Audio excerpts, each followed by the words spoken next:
नेपाल की मुसल्लह अफवाज ने सरहदी खिलाफ वर्जी के इल्जाम में 15 भारतीय फौजी गिरफ्तार कर लिए। नेपाल और भारत के माबैन सरहदी तनाज़ा जारी है। नेपाल ने भारतीय फौज के 15 अहलकारों को गिरफ्तार कर लिया है। सरहदी झड़पों में कुछ भारतीय फौजी जख्मी भी हुए हैं। नेपाली फौज ने भारतीय फौजियों को गिरफ्तार किया तो सरहद पर दीगर भारतीय फौजी भागने पर मजबूर हो गए। भारत इस वक्त चारों तरफ से घिर चुका है। एक तरफ चीन ने लद्दाख पर भारत में घुसकर भारतीय इलाके पर कब्जा कर लिया है, दूसरी जानिब नेपाल ने भी भारतीय फौजी गिरफ्तार कर लिए हैं।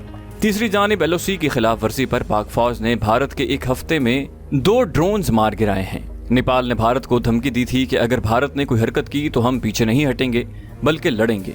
नेपाल के नायब वजीर आजम का कहना था कि नेपाल की आर्मी जरूरत पड़ने पर लड़ेगी। हम हमारी काबिलियत, दयानतदारी और अपनी आर्मी की सलाहियत के ताल्लुक से काफी पुरएतमाद हैं। नायब वजीर आजम ईश्वर पोखरेल नेपाल के वजीर दिफा भी हैं।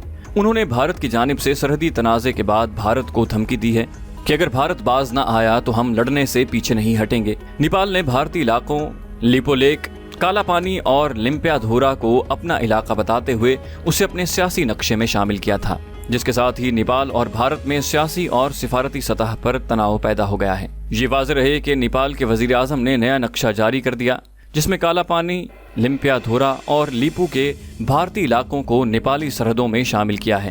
कबल अज़ीं भारत ने पाकिस्तान, चीन के बाद नेपाल से भी पंगा ले लिया है, जिसके बाद नेपाल ने मोदी सरकार को आंखें दिखाई हैं। नेपाल ने भारतीय सफीर को तलब करके एहतजाज रिकॉर्ड करवाया है और बॉर्डर पर मजीद फौज तैनात करवा दी है। नेपाल ने उत्तराखंड में धारचोला से चीन की सरहद पर वाक़े लिपुलेख तक राब्ता सड़क बनाए जाने की मुखालिफत में भारतीय सफीर को तलब किया। नेपाल हुकूमत की जानिब से जारी बयान के मुताबिक वजीर खारजा प्रदीप कुमार ग्यावली ने भारतीय सफीर VM क्वात्रा को सिफारती खत लिखा। नेपाल हुकूमत का कहना है कि उत्तराखंड में जो सड़क बनाई गई है वो उसके इलाके में है।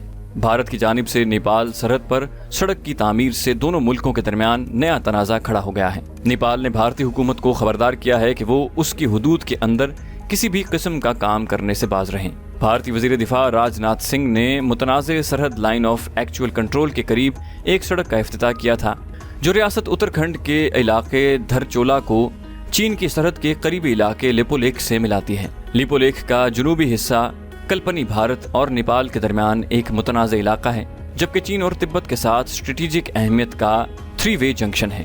नेपाल की वजारत खारजा ने अपने बयान में कहा था कि भारत का यकतरफा इक़दाम दोनों मुल्कों के वज़राए आज़म के दरमियान तय पाने वाले समझौतों के खिलाफ है, जिसमें सरहदी तनाज़ात मुज़ाकरात से हल करने पर इत्तेफाक किया गया है।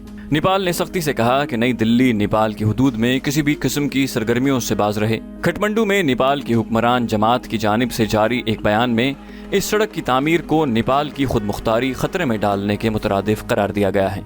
नेपाल की जानिब से भारत को लिंक रोड पर मजीद तामीरात से बाज रहने की हिदायत दिए जाने के बाद नेपाल ने सरहद पर मजीद फौज तैनात कर दी है। नेपाली वजीर खारजा प्रदीप ग्यावाली का कहना है कि उन्होंने सरहद पर भारतीय तामीरात में मजीद पेशरफ्त को रोकने के लिए फौजी चौकियों में इजाफा और मजीद फौज तैनात की है।